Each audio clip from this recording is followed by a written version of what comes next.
की जय। बंदी छोड़ गरीबदास जी महाराज जी की जय। स्वामी रामदेवानंद जी गुरु महाराज जी की जय।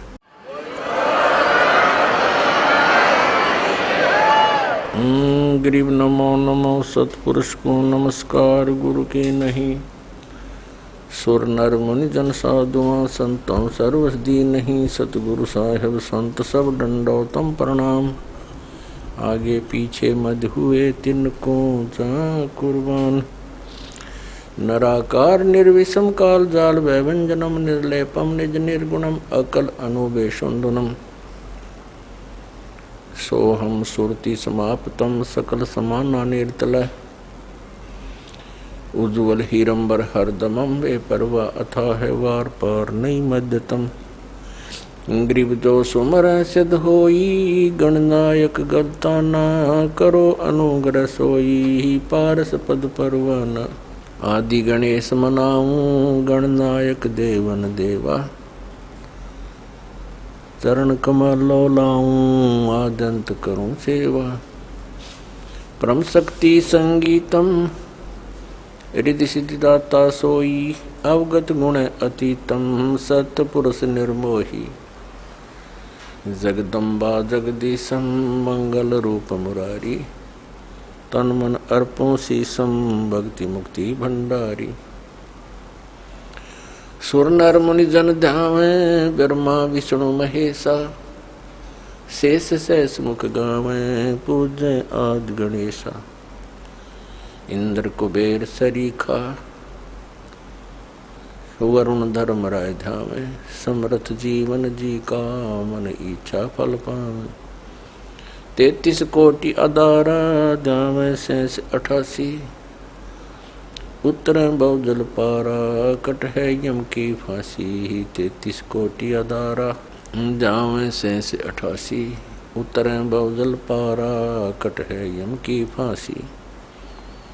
सत साहिब कर जोरूं विनती करूं। धरूं चरण पर शीश। गुरु जी राम देवानंद जी महाराज ने दियो नाम बख्शीश। कोटि कोटि सिजदा करूं कोटि कोटि प्रणाम। चरण कमल में राखियो मैं बंदी जाम गुलाम। कुत्ता हूँ गुरुदेव का रामपाल दास का नाम। गले प्रेम की जेवड़ी जाखें चो वहाँ जाऊं। तो करो तो बावड़ो दूर दूर करो तो जाऊं। जो राखो तो ही रहूं जो देवो सुख। परम पिता परमात्मा कबीर परमेश्वर जी की असीम रजा से पुण्यात्माओं आप सत्संग सुनने के लिए यहाँ आ पाए। भक्ति मुक्ति के दाता सतगुरु ये भटकत प्राण फिरंदा। उस साहिब के हुक्म बिना नहीं तरवर पात हिलंदा।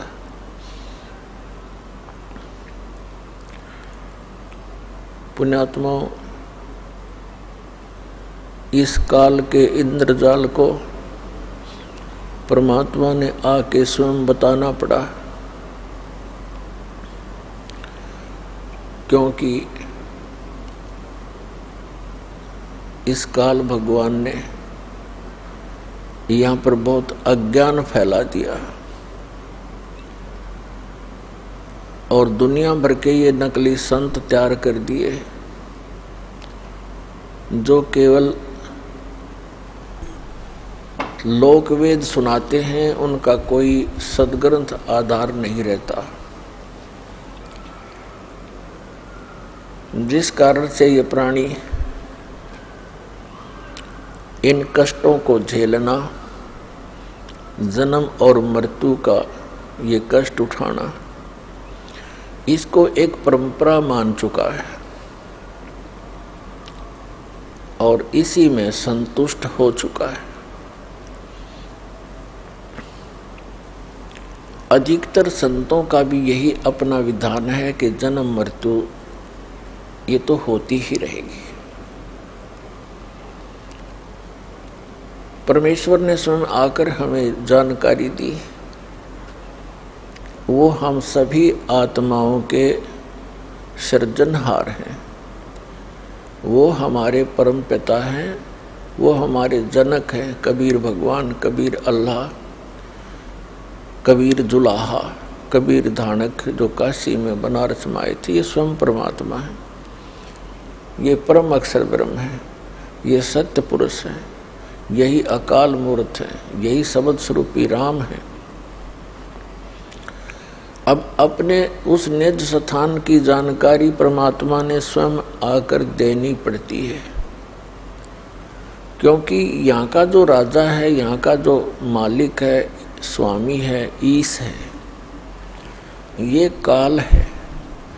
इसको श्राप लगा हुआ है 1 लाख मानव शरीरधारी प्राणियों के सूक्ष्म शरीर को तपत शिला पर भून कर उससे निकले हुए गंध को खाता है। जीव मरता नहीं, लेकिन वहाँ पीड़ा बहुत होती है जब इसको तपतशिला पर डाला जाता है। तपतशिला एक बहुत बड़ी तई समझ लो, तई तवे होते हैं, बड़ी बड़ी तई होती हैं, भट्टियों पर रखते हैं। ऐसे एक पत्थर की सब अपने आप जल रही है और उसमें इतनी हीट है, इस प्राणी को वहाँ डाला जाता है सूक्ष्म शरीर में, तो ये बहुत बुरी तरह तड़पता है। इस प्राणी ने इस स्थूल शरीर के माध्यम से आजीवन जितने भी विकार किए हैं, जैसे भी दुर्व्यसन किए हैं, चटपटे आहार किए हैं, भोजन फल फ्रूट खाए हैं, इनका एक अंश सूक्ष्म शरीर के ऊपर लिप्त हो जाता है। अब आप देखते हो प्रत्येक प्राणी कोई ना कोई विकार कर ही रहा है। कोई सिगरेट पीता है, कोई भांग पीता है, कोई शराब पीता है। चटपटे आहार करना इस मन का एक स्वभाव है। ये मन उस काल का एजेंट है। काल तो साकार है, तो मन को भी काल ही समझो। और ये वो सब क्रियाएं कराता है जिनकी इसको आवश्यकता है, और साथ में इसका एक और उद्देश्य रहता है कि ये ऐसे कर्म ना कर ले ये प्राणी जिससे इसको पुनः मनुष्य जीवन शीघ्र मिल जाए। काल को भय बना रहता है कि जब इस प्राणी को मनुष्य शरीर होता है तो उस समय ही कोई ऊपर से शक्ति आती है परमात्मा की भेजी हुई, और वो यहाँ सबको ज्ञान देता है। मनुष्य जीवन में होंगे तो ये ज्ञान ग्रहण कर सकेंगे, अन्य पशु पक्षियों की योनि में होंगे तो ये भटकते रहेंगे। फिर मानव शरीर प्राप्त प्राणियों को ये इतना भ्रमित करवा देता है कि जब वो समय आता है उस परमात्मा के यहाँ प्रकट होने का, या अपना कोई दास भेजता है अपना रिप्रेजेंटेटिव बना के, तो उस समय तक ये काल प्रत्येक मानव को अज्ञान से आंट देता है और बकवादों से भर देता है, बुराइयों के इतने आदि बना देता है कि जिस समय परमात्मा का ये समय आता है, मोक्ष टाइम जिसे कहते हैं, मोक्ष समय, तो उस समय तक ये ऐसा कंडम कर देता है इस मानव को, प्राणी को। या तो ये भक्ति चाहता नहीं, अन्य बकवादों में लगा रहता है, राजनीति में, बड़ी पोस्ट प्राप्त करने के लिए स्टडी में, और फिर सारा जीवन जोड़ के एक कोठी और करके 10-20 लाख रुपए बैंक में आप मर जाता है, आप गधा बना फिरता है और बैंक के बैलेंस ने पता नहीं कौन वर्तता है। तो ये चाहता है कि कोई भी प्राणी उस समय भक्ति योग्य ना रहे। अब जो पुण्यात्माएं पिछले जन्म जन्मांतर से परमात्मा की भक्ति करते आ रहे हैं और उनको मनुष्य जीवन भी मिलता आ रहा है, कुछ एक ऐसे नियम हैं, कुछ ऐसी परमात्मा की भक्ति के कुछ अंक होते हैं, उनके कारण एक मानव को 10, 20, 50, 100 भी कंटिन्यूस मनुष्य जीवन मिल सकते हैं। और उन मानव शरीर के अंदर यदि परम संत मिले नहीं तो कोई आंट नहीं सकता। ये पृथ्वी रोज सूर्य उदय हो रहा है, अस्त हो रहा है, और उदय हो रहा है, अस्त हो रहा है, अरबों वर्ष बीत के चलता रहेगा, फिर ठा होगा इसका। तो जब तक इसके पूर्व जन्म की संस्कार इसके साथ रहते हैं प्राणी का, तो इसकी बैटरी चार्ज होती है इन्वर्टर की, समझ लो। इस जीव के पुण्यों के कारण ये भक्ति युक्त रहता है, वो भक्ति संग्रहित होती है इसकी पूर्व जन्म जन्मांतर की। और फिर वो 2 जन्म उसके हो गए, 3 हो गए, 4 हो जाएंगे, 10 हो जाएंगे, 50 हो जाएंगे। और फिर उस मानव जन्म में कभी उसको कोई परम संत ना मिला, फिर से चार्जर लगा नहीं, तो फिर वो 84 लाख योनियों में चला जाएगा। तो वो पुण्यात्माएं जो मानव शरीर से तुरंत आए हैं, वो स्त्री हैं या पुरुष हैं, मेल हैं या फीमेल हैं, वो परमात्मा की भक्ति के बिना रह नहीं सकते। उनको परमात्मा की एक विशेष कसक बनी ही रहती है, जिसके कारण वो जैसा भी जिस परंपरा में, जिस भी मजहब धर्म में उसका जन्म होता है, अपनी परंपरागत उन क्रियाओं में भी वो शीघ्रता से लग जाता है। तो काल भगवान ने परमात्मा से कहा था, जब परमेश्वर प्रथम बार इस काल के लोक में आए थे, इसने परमात्मा के साथ, क्योंकि परमेश्वर कबीर जी अपने पुत्र का रूप बना कर आते हैं, कभी ज्ञानी का, कभी सहजदास का, कभी जोगजीत का। तो वो ये सोचता है कि ये मेरे भाइयों में से ही है, क्योंकि काल भी परमात्मा का ही पुत्र है, हम सभी उसी के बच्चे हैं। चाहे कोई चींटी है, हाथी है, शेर है, बगेरा है, गवेरा है, राजा है, रंक है, किसी भी मजहब धर्म में जन्मा है। लेकिन जो बच्चे निकम्मे हो जाते हैं वो तो निकम्मे ही होते हैं, अच्छे बच्चे वो अच्छे ही होते हैं, फिर भी होती संतान ही है।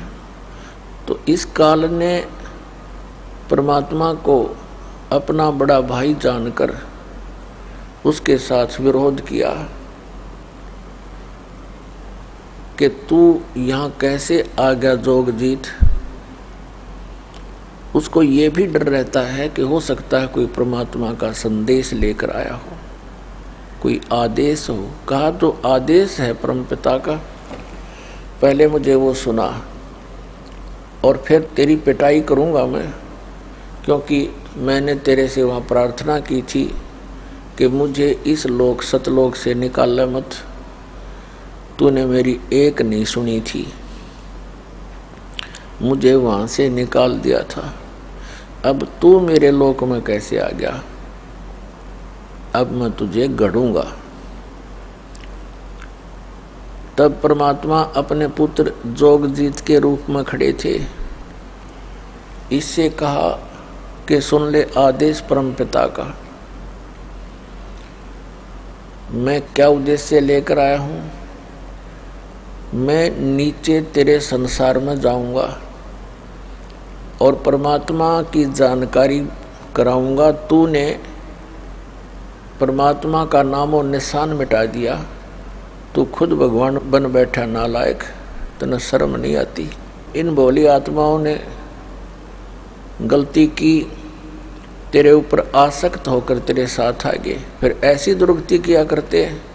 कोई गधा बना दिया, कोई गधी बना रखी, कोई कुत्ता, कोई सुअर, सुअरी गंद में लेट रहे हैं, क्या खा रहे हैं।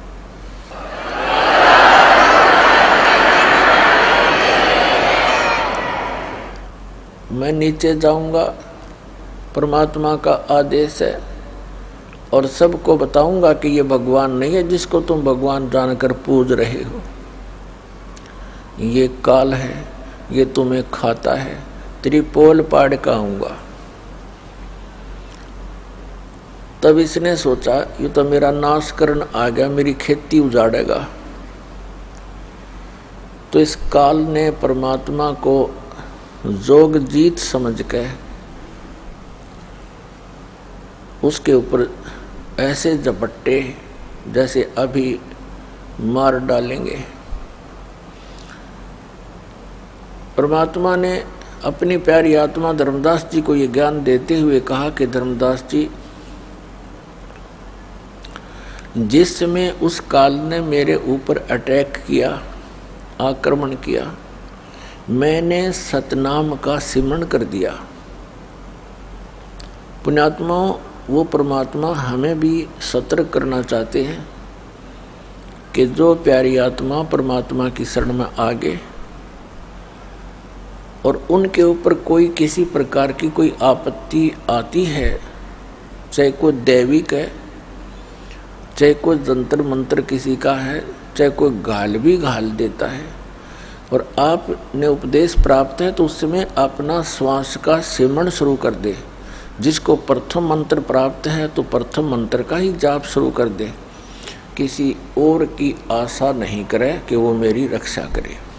तो परमात्मा ने बताया कि धर्मदास, मैंने सतनाम का सिमरण कर दिया और काल ऐसे कंडम हो गया, ऐसा झटका लगा इसको जैसे पक्षी की पंख कट जाती हैं, पंख उनके कटने के बाद वो जमीन पर पड़ा पड़ा तड़फ रहा होता है, वो ऐसा ही हो जाता है।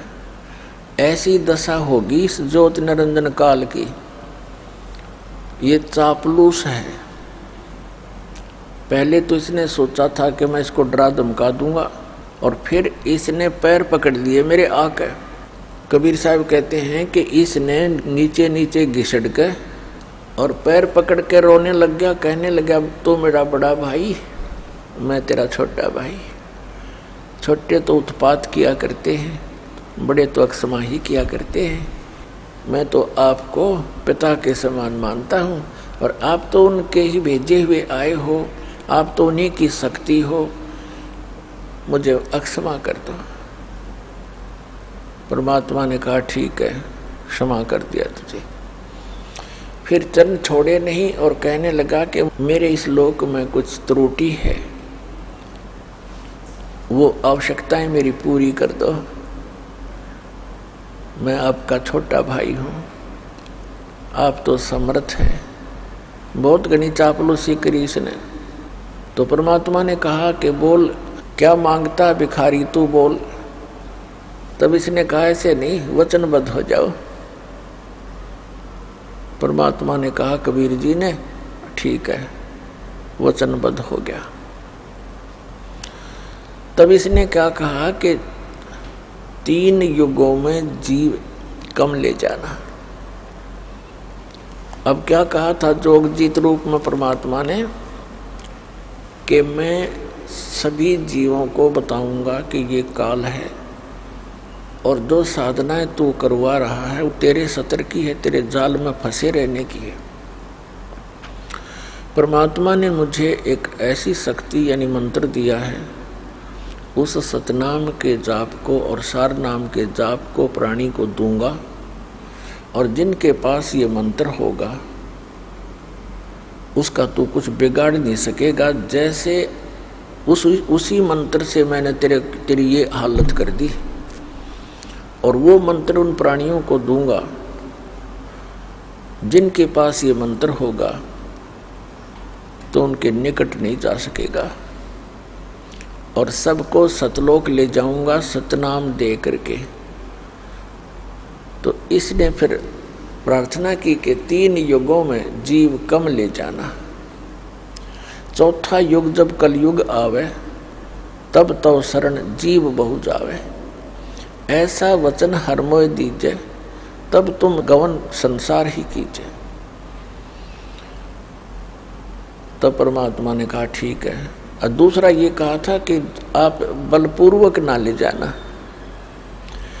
आप अपना ज्ञान देना, आपके ज्ञान को जो स्वीकार करे वो आपका हो, आपकी मर्यादा में रहे वो आपका हो, और आपकी मर्यादा में नहीं रहे और हमारे ज्ञान को ग्रहण करे तो वो हमारा ही हो, उसको बलपूर्वक ना ले जाना। परमात्मा ने कहा ठीक है भाई, तथास्तु, ऐसे ही होगा। क्योंकि मालिक को पता जब मेरा ज्ञान कोई नहीं मानेगा कोई, तो मेरे साथ चलेगा कौन, और मेरी मर्यादा में नहीं रहेगा तो न मैं वहाँ के क्या करूँगा ले जा करके ऐसे मूर्खों को। ऐसे तो हम पहले थे वहाँ पर, गलती करके यहाँ फिर आ पड़े, तो ऐसे वो मालिक ले जाना भी नहीं चाहता। और दूसरे हम सब इच्छा से यहाँ आए हैं, सब इच्छा से वहाँ जाएंगे। जब परमात्मा ने कह दिया तथास्तु, तब उसी समय तेवर बदल गया। यहाँ सभी प्राणियों का ऐसा ही स्वभाव है।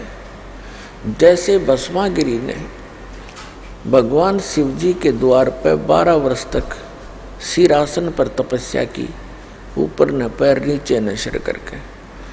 जब भगवान शिव ने पूछा कि क्या चाहते हो भक्त, वचनबद्ध करवा लिए और कहा ये भस्म कड़ा दे दो। जब भस्म कड़ा दे दिया भगवान शिव ने, अगले तेरी साथ होले तैयार, वो एकदम त्यावर बदल गया। नहीं जब करबद्ध खड़ा तो हाथ जोड़े था। तो यहाँ ऐसा ही स्वभाव प्रत्येक प्राणी का बन गया, क्योंकि यथा राजा तथा प्रजा हो ही जाती है। यहाँ का ये राजा है, हमारे अंदर ये मन इसी का अंश है, तो ये हमारी सबकी एक जैसी वृत्ति होगी। तो इसने कहा कि जाओ जोगजीत बेसिक संसारा, जीव न माने कहा तुम्हारा। जीव तुम्हारा कहा न माने, हमारी ओढ़ हो बाज बखाने। ऐसे रंग दूंगा इनको उल्टे ज्ञान ते, ऐसा परिपूर्ण कर दूंगा, ठोक दूंगा, भर दूंगा इनको। जब तुम जाओगे चौथे युग में, कलयुग में, तो उस समय तक तो ये भक्ति योग्य छोड़ दूंगा कौन ही इनको, या तो नास्तिक बना दूंगा या विकारी बना दूंगा, फिर अन्य पूजाओं पर लगा दूंगा अपने दूत भेज के। 12 पंथ करूं मैं साजा, नाम तुम्हारा ले करूं आवाजा। 12 पंथ नाम जो ले ही, सो हमारे मुख आन समोही।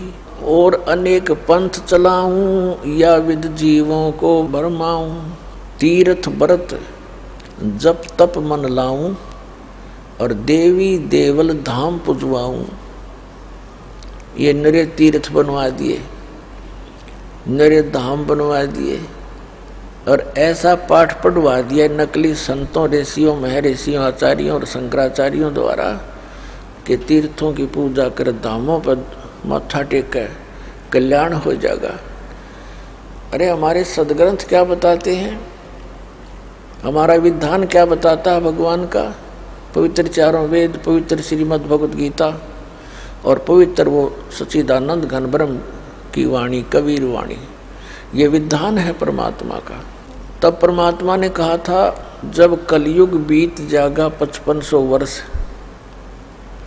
उस समय हम जाएंगे वहां पर, और तेरे सभी पंथों को मिटा करके एक बना दूंगा। मेरे बच्चों को जो तूने डिवाइड करवा दिया होगा उस समय, क्योंकि सतयुग त्रेता द्वापर तक अन्य कोई धर्म मजहब नहीं था।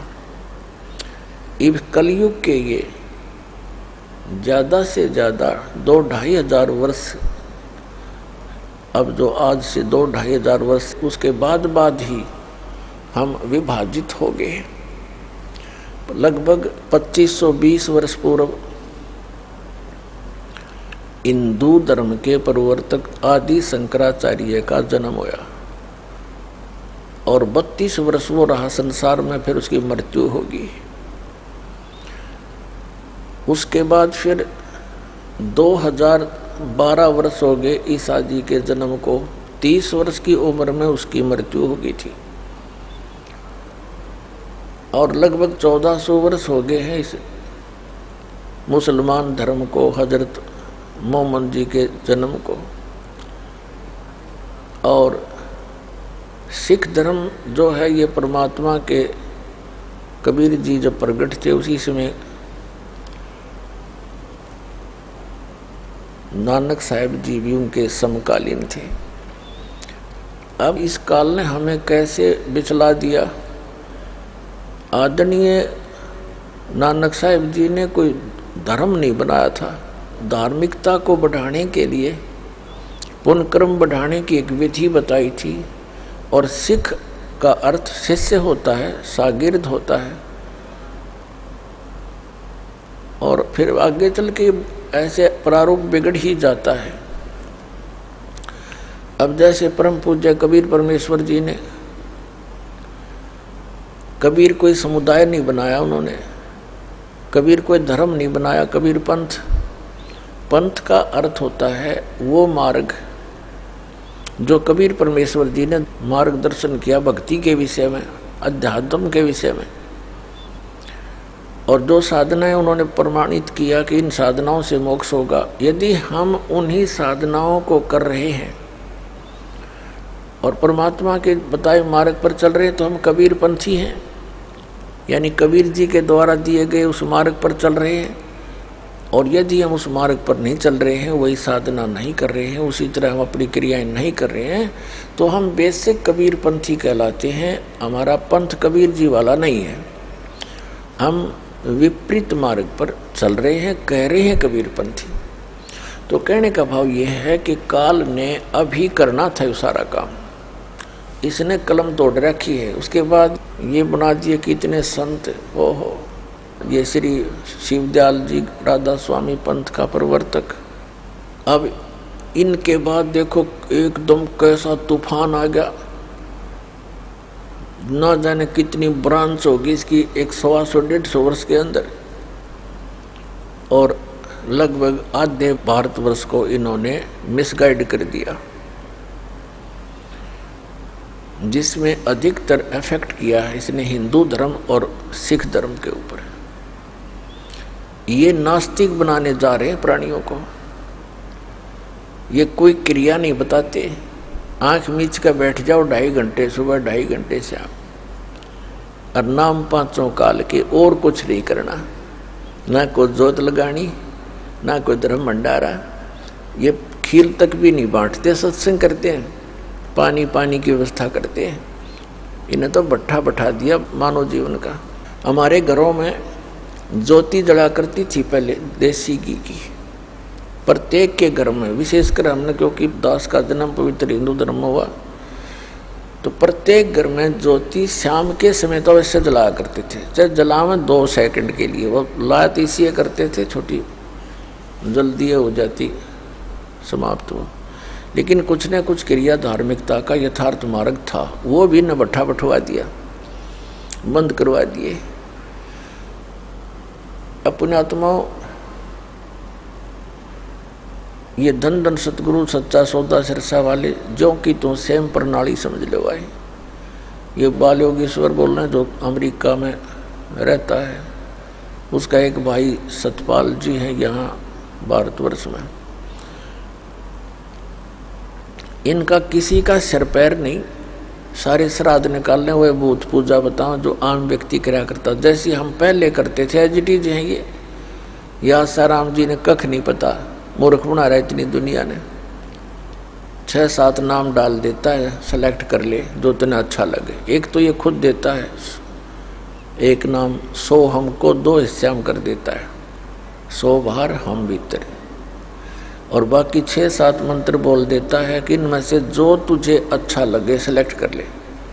अरे भले आदमी, एक डॉक्टर के पास मरीज जाता है और मरीज का अगर 6 प्रकार की गोली डाल दे, तेरी मर्जी सेलेक्ट कर ले कोई सी, क्या वो डॉक्टर है? मूर्ख बना रहा दुनिया का डॉक्टर।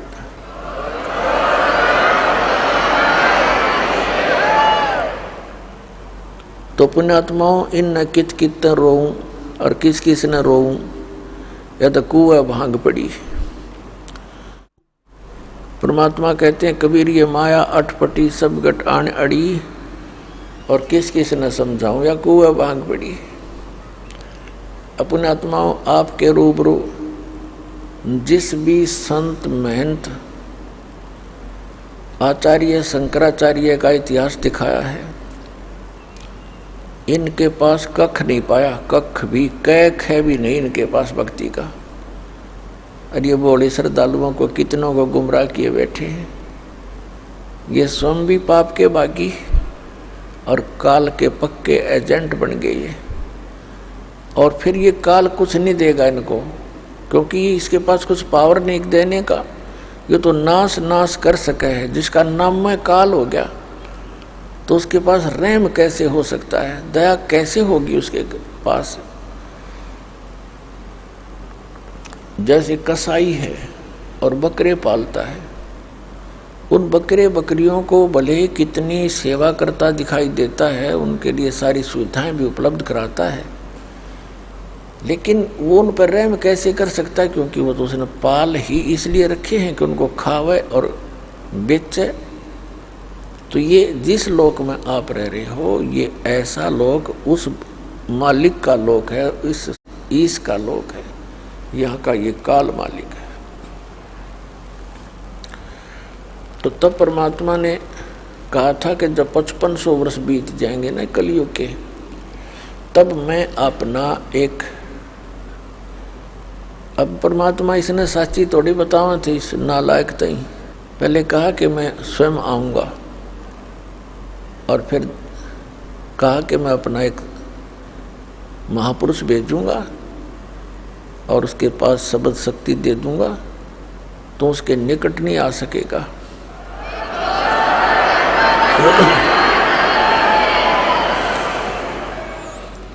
तो फिर परमात्मा ने कहा था कि जब वो कलयुग का समय आएगा, उस समय तक तू कर ले जो तूने करना है। तो तब इसने कहा था कि जब तुम्हारा वो 5500 वर्ष कलयुग का आएगा, उससे पहले तो इनको ऐसा कंडम कर दूंगा, या तो भक्ति करना ही भूल जाएंगे। क्यों नास्तिक बनवाना चाहता सबको ये?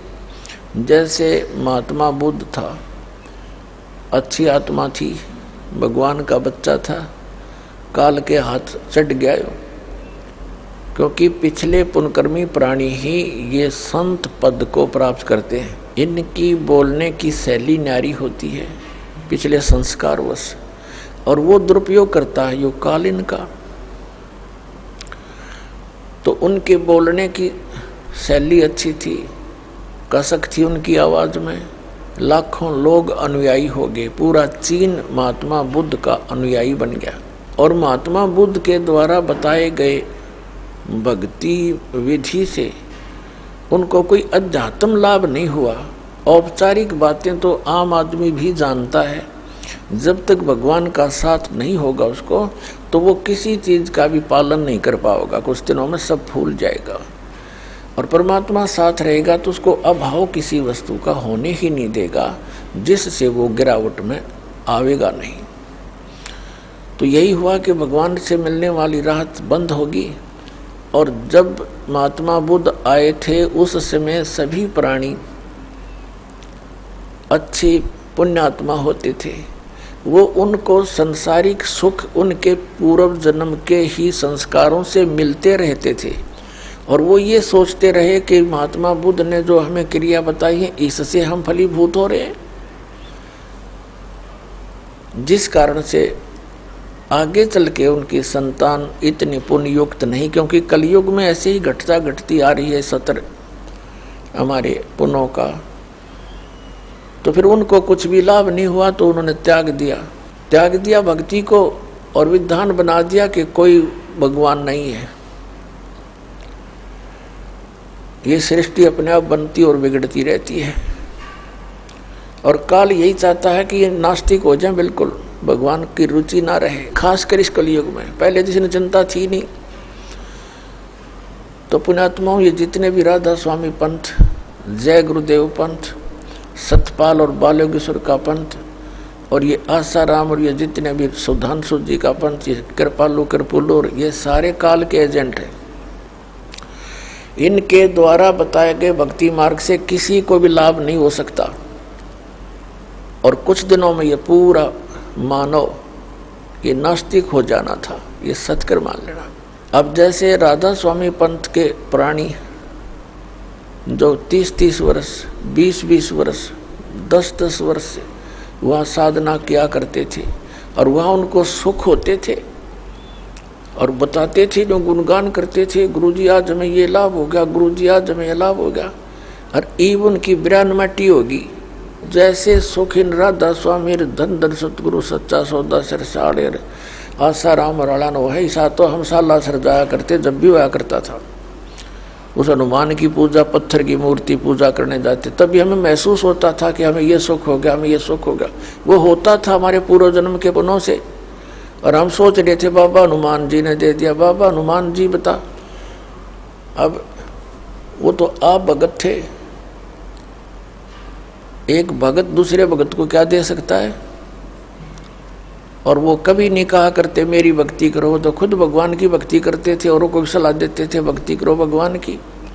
तो इन अनाड़ी अज्ञानी काल के एजेंटों ने हमें ये सब उल्टे मार्ग, हमको उल्टे मार्ग पर लगा दिया। तो ऐसे ही ये प्राणी भ्रमित होकर, जैसा भी पुण्यात्मा को जैसा कोई गुरु मिलता है, उस गुरु जी के बताए अनुसार वो तन मन धन से समर्पित हो जाता है।